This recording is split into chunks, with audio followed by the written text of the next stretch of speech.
কালকের ওই ছেলেটা কি আপনার কিছু হয় না তো। তাহলে? যখন ওর উপর হওয়া জুলুমটা দেখলাম তখন মেজাজ খারাপ হয়ে গেছে, আর যখন মেজাজ খারাপ হয়ে গেছে তখন মজলুমও আমার আর তার প্রবলেমও আমার।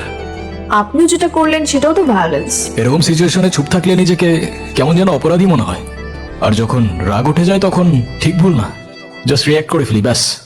আপনি এভাবে অন্যায় প্রতিবাদ করতে থাকলে তো আপনি নিজেই অন্যায় করে ফেলবেন। তাহলে হয়তো আমি অন্যায়ের বিরুদ্ধে না, নিজের বিরুদ্ধেই লড়তে থাকি, কন্ট্রোল করতে পারি না নিজেকে। আপনার না মেডিটেশন করা উচিত। তো ঋতুর পেন্টিং গুলো কবে থেকে করছেন? কালকে থেকেই শুরু করা যায়, আর আপনি চাইলে আপনিও জয়েন করতে পারেন আমার সাথে। Are you sure? Yeah. Okay. তোমার মস্তিষ্ককে শান্ত করো যতক্ষণ না পর্যন্ত তোমার ভিতরে সব শব্দ থেমে যায়। যখন মস্তিষ্ক হয় নীরব তখন তুমি দেখতে পাবে তোমার আসল সত্তা কি। বেশি চিন্তা করো না, কারণ চিন্তা কষ্ট দেয়। কষ্ট, রাগ, হাসি শুধুমাত্র অনুভূতি। তোমার ফুসফুসকে নিঃশ্বাস নিতে দাও। Let your emotions flow. যদি মন থেকে সব দুঃখ দূর করো তুমি এনলাইটমেন্ট পাবে। তোমার আর কোনো কষ্ট নেই। হ্যাঁ মানে আপনি বললেন আর আমার কষ্ট চলে গেল না? যায় নাই আমার কষ্ট, এখন কি করবেন আপনি? যায় নাই আমার পেইন, যায় নাই আমার দুঃখ, কিছু যায় নাই আমার।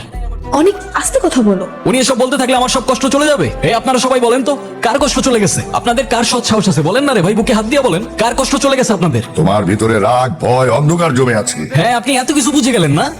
ঘোড়ার ডিম করেন আপনারা এখানে বসে। তোমার ভিতরে থাকা কষ্ট তুমি না। অনেক আঙ্কেল আম সরি, আমি বুঝি নাই ওইভাবে রিয়াক্ট করবে, তাহলে আমি ওকে কখনো আনতাম না। আমি কিছু মনে করিনি। কষ্ট জমে আছে ওর ভিতরে, জানার চেষ্টা করো।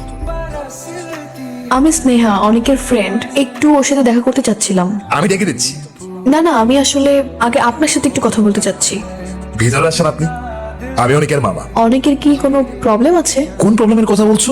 সেটা জানি না, কিন্তু ওনা অকারণে অনেক রিয়াক্ট করে বসে, শুধু শুধু অনেক সিক্রেট করে। আমি বুঝতে পারি এটা আসলে ও না, কিন্তু আমার মনে হয় কেন জানি ওর ভেতরে একটা কষ্ট লুকিয়ে আছে। অনেক আসলে এরকম ছিল না, কিন্তু পরিস্থিতি মানুষকে চেঞ্জ করে দেয়। প্রায় 12 বছর আগের কথা। অনেক তখন রসুলপুরের একটা মফস্বল এলাকায় থাকতো। অনেকের বাবা তুহিন ছিলেন একজন ছোটখাটো বিল্ডার। ভালোই চলছিল ওদের দিন, কিন্তু সেই বছর একটি বিদেশি কোম্পানি এলো তার সাথে কাজ করার জন্য। না না, এটা সম্ভব না। যে কোম্পানির উপর জীবনের সবকিছু দিয়ে ভরসা রাখলো, সেই কোম্পানি এক রাতে গায়েব হয়ে গেল। সব টাকা নিয়ে উধাও। টাকার জন্য লোকজন একের পর এক কল দিত। অনেকের বাবা ফোনের রিংটোনটাও সহ্য করতে পারতো না। আর কোনো পথ না পেয়ে তিনি শেষমেশ শেষ রাস্তাটাই বেছে নেন। ওর রাগ, ওর ভয়, ক্ষোভ সব একসাথে জমে রইল। ওর জীবনের আপন মানুষগুলো এক নিমেষেই সব শেষ। সে আগুন আজও নেই বেরিয়ে ওর ভেতর থেকে। যত ছোট ব্যাপারই হোক না কেন, ও রিয়েক্ট করে বসে। ওর ভেতরে এত কিছু লুকিয়ে থাকতে পারে আমি কখনো বুঝতেই পারিনি। মানুষের জীবন আসলে কতটা বিচিত্র, তাই না? বাইরে থেকে দেখলে কিছুই বোঝা যায় না। ও এখন ডিপ্রেসড হয়ে বসে গেম খেলতেছে। তুমি যাও ওর সাথে একটু আড্ডা দাও।